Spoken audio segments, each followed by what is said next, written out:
Salut, je suis contente de vous retrouver. Aujourd'hui, on va aborder le fameux moment présent. On entend un peu partout qu'il faut être dans l'instant présent, que le bonheur se trouve dans le moment présent. Alors on va déjà regarder ensemble ce qu'on entend par moment présent, puisqu'on peut penser à tort que ça n'est que vivre les moments positifs. Et après, je vous donnerai quelques petites astuces ultra simples à intégrer dans votre quotidien sans changer votre planning.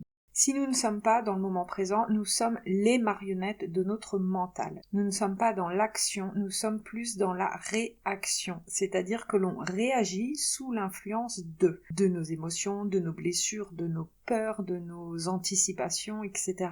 On ne fait pas de choix conscients. On pense choisir en toute liberté, mais c'est très illusoire, c'est aussi assez subtil. On choisit en fait sous l'influence de. Ce ne sont pas des choix véritablement objectifs. Et un autre point tout aussi important, plus vous serez présent, plus vous arriverez à prendre conscience de vos blocages, de vos blessures émotionnelles, etc. Je ne sais pas si vous le saviez, mais en anglais, le mot present veut dire cadeau. Et j'avais vu dans un livre un très beau parallèle, une très belle phrase qui disait « Être présent, être un cadeau pour soi, mais pour les autres aussi ». Alors pour vivre le moment présent et pour faire les bons choix, entre guillemets bien sûr, il faut être pleinement présent, ce qui veut dire pleinement conscient de ce que l'on fait ou de ce que l'on vit. Je vais reprendre l'exemple tout simple du film que l'on regarde. Quand vous êtes dans l'instant présent, vous êtes dans le film. Votre mental n'est pas en train de partir à cogiter au repas à préparer, à votre emploi du temps du lendemain, etc. Vous êtes présent à 100% dans ce que vous faites. Vous n'êtes pas déconcentré par autre chose.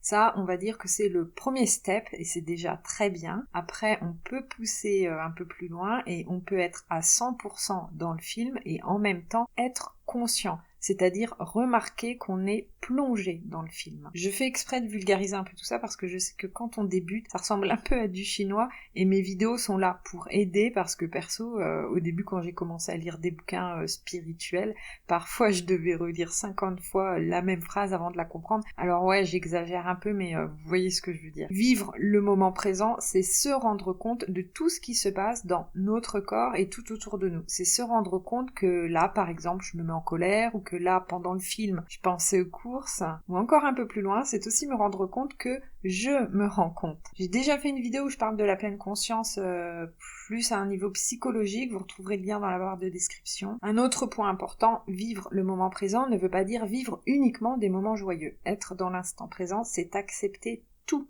ce qui se présente à vous. Même les moments, les émotions moins confortables, comme la tristesse par exemple, ce qui veut dire ne pas la fuir et ne pas être dans le déni parce que c'est une émotion douloureuse. Je pourrais aller plus loin là aussi et vous dire qu'il faut veiller également à ne pas entretenir l'émotion vécue en pensant bien faire. La limite est parfois très mince entre vivre une émotion et rester embourbé dedans. Le moment présent, c'est accepter ce qui se passe, oui, mais ça n'est pas prolongé.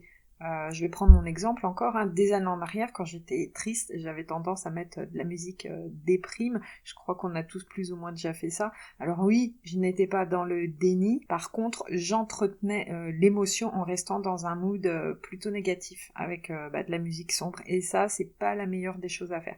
C'est pour ça qu'au début, c'est pas forcément évident d'accepter une émotion, encore plus quand elle est douloureuse, sans pour autant l'entretenir. Mais je ne veux pas trop vous embrouiller avec ça pour l'instant, donc je ne vais pas m'étaler plus là-dessus. Voilà, donc vous le voyez, le moment présent est important puisqu'il regroupe deux grands concepts, je vais dire ça comme ça, dont on parle partout en spiritualité, la pleine conscience et l'acceptation. Le moment présent est donc un outil très précieux et accessible, gratuit même, pour se rapprocher, pour accéder à une stabilité intérieure qui ne dépend pas des événements extérieurs à nous. Alors, les petits tips super simples pour s'entraîner au moment présent. Le premier, vous pouvez l'adapter à presque tout dans votre quotidien, autant au travail que chez vous. Vous allez choisir un moment, un geste que vous répétez plusieurs fois par jour. Ça peut être quand vous ouvrez une porte, quand vous buvez un verre, votre tasse de café, de thé, quand vous vous levez, etc. Avant de faire le mouvement que vous avez choisi, arrêtez-vous 10 secondes et inspirez et expirez en pleine conscience. C'est ultra rapide, ça ne va pas vous demander de changer votre planning de la journée,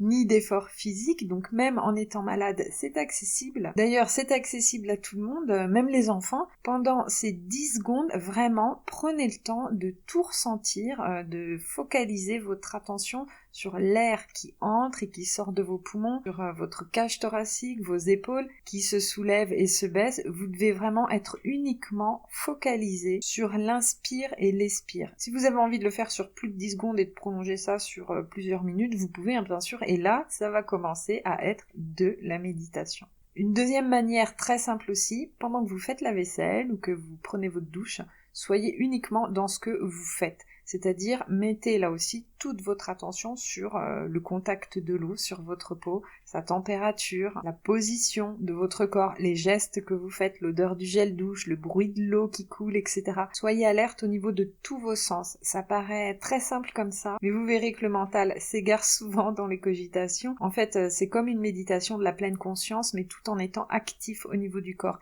Et quand vous réalisez que votre mental est parti à penser à quelque chose, ramenez-le sur les sensations, les bruits, les odeurs, etc. Rien que le fait de remarquer que vous vous êtes perdu dans vos pensées, c'est être dans l'instant présent. Je vais terminer avec un dernier moment de la journée où c'est facile à intégrer pendant les repas. Alors je sais qu'on a la mauvaise habitude de manger avec soit le téléphone pas loin, les réseaux sociaux ou encore la télé. Et je sais qu'il n'est pas facile de changer les habitudes. Alors pour pas que ça ne fasse trop, choisissez juste un repas et faites-le sans les écrans en prenant le temps de focaliser votre attention sur les odeurs des aliments, leur goût, leur texture en bouche. Parfois je mange les yeux fermés, ça renforce l'attention et les sens sont vraiment décuplés. Ça me fait penser d'ailleurs à ces restaurants où on peut manger dans le noir. J'ai jamais testé mais c'est un truc que j'aimerais vraiment faire pour voir. Et là je pense qu'on est vraiment plongé dans l'instant présent. On doit se concentrer sur chaque geste puisqu'on ne voit même pas les couverts, l'assiette, tout ça. C'est vraiment un truc que j'aimerais bien tester. En tout cas, voilà, ça vous fait faire d'une pierre deux coups parce que vous vous accordez un moment de pleine conscience,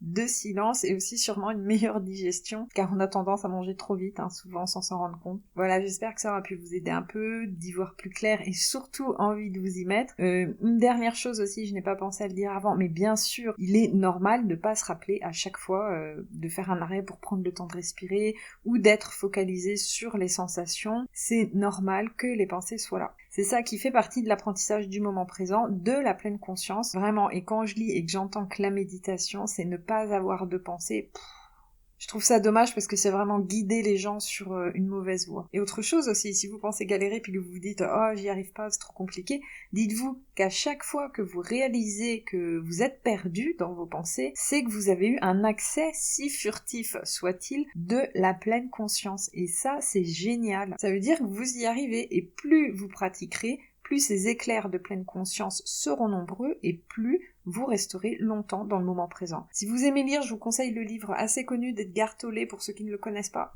Attendez, je l'attrape. Le pouvoir du moment présent. Alors, je ne sais pas si vous allez bien le voir. J'ai l'impression de présenter du maquillage là ou un tube de crème.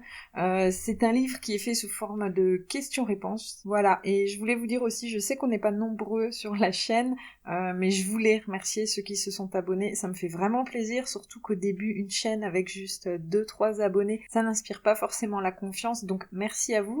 Et si vous êtes nouveau, que vous passez par là et que mon contenu vous plaît, n'hésitez pas à vous abonner pour me soutenir. Je vous laisse ici, vous pouvez retrouver tous mes réseaux en barre de description. Prenez soin de vous surtout. Ciao.